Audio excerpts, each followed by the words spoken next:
Now more than ever is the time for tough, strong, and energetic Republican leaders who have spines of steel. We need strong leadership. We cannot have leaders who show more passion for condemning their fellow Americans than they have ever shown for standing up to Democrats, the media, and the radicals who want to turn America into a socialist country.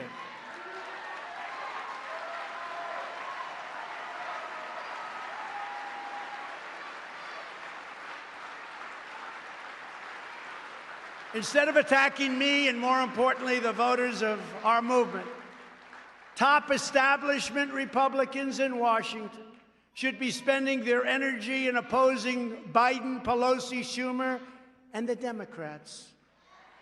I've said to some of them, I said, you know, during the Obama years and now during Biden, if you spent the same energy on attacking them, you'd actually be successful, as you do on attacking me in many cases.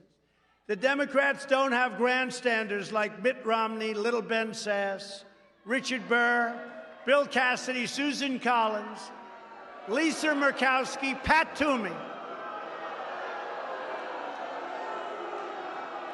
And in the House, Tom Rice, South Carolina, Adam Kinzinger, Dan Newhouse, Anthony Gonzalez, that's another beauty, Fred Upton, Jamie Herrera Butler, Peter Meyer, John Katko, David Valadao, and of course the warmonger, a person that loves seeing our troops fighting, Liz Cheney. How about that?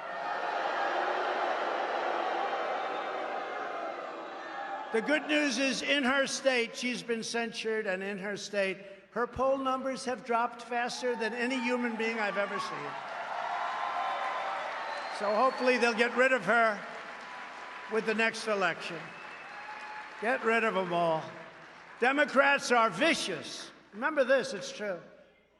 Democrats are vicious. He said evil. Well, there is evil there. But they're vicious, they're smart, and they do one thing. You gotta hand it to them. They always stick together. You don't have Mitt Romneys in the group.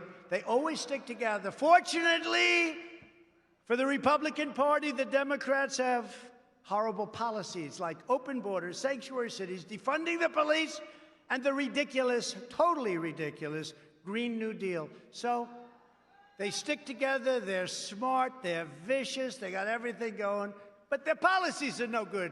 So hence we have, congratulations, the Republican Party.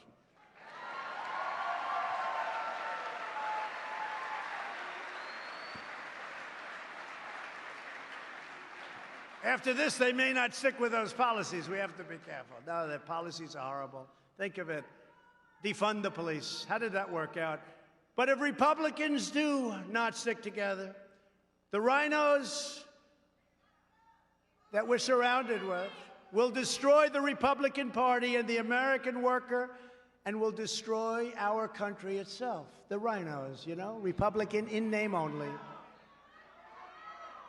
But the Republican Party is united. The only division is between a handful of Washington, D.C. establishment political hacks and everybody else all over the country. I think we have tremendous unity. When you look at the crowds outside that want your seat so badly, they will take your seat in 2 seconds. They want your seat. Congratulations. Congratulations on getting in, by the way. I'm very proud. And that's why I'm announcing that I will be actively working to elect strong, tough, and smart Republican leaders.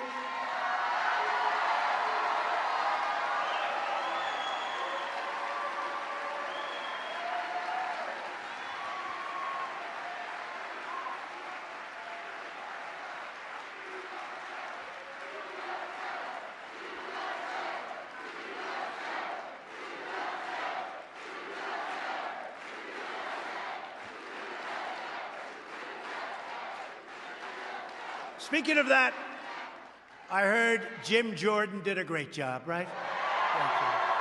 I heard that from Mark Meadows. I heard it. Oh, there he is. Look at that. Hi, Jim. I heard you were great. In fact, I hated to follow you. I want to follow other people. I could name them, too.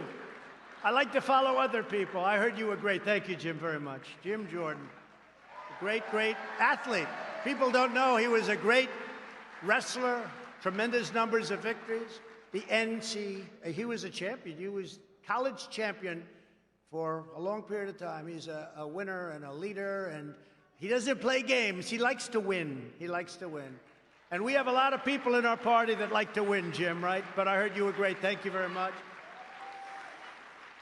But we want Republican leaders who are loyal to the voters and who will work proudly for the vision that I've laid out today. And what is it? So simple, right? So simple. Military, law and order, great trade deals, great education. So simple. Does anybody get it? What are they doing? Does anybody get it? It has just been stated that President Trump's endorsement is the most powerful asset in politics. You believe that? Who would have thought that was going to happen? Who would have thought that's going to happen, Jim? In last year's congressional primaries, 120, listen to this, it's crazy. 120 of 122 candidates I endorsed won. 120. That's almost as good as Jim's wrestling record. And the two that lost were beaten by people claiming to be more Trump than their opponent. So I like those two people very much also. In the Senate, I was undefeated in endorsements with a record of 21-0. My endorsement of Mitch McConnell, at his request, it's all right, it's all right. Now, he made a request, he asked for my endorsement, brought him from 1 point down to 20 points up, and he won his race in the great state and actually the great Commonwealth of Kentucky, and he won it very easily. And I said, I wonder if I'm doing the right thing here, but you know what? I did what I did, but he went from 1 point down to 20 points up very quickly, immediately actually, and he won his race. And if you compare that to his other elections, I'm sure you'll see something interesting. But you know what? We got a Republican elected.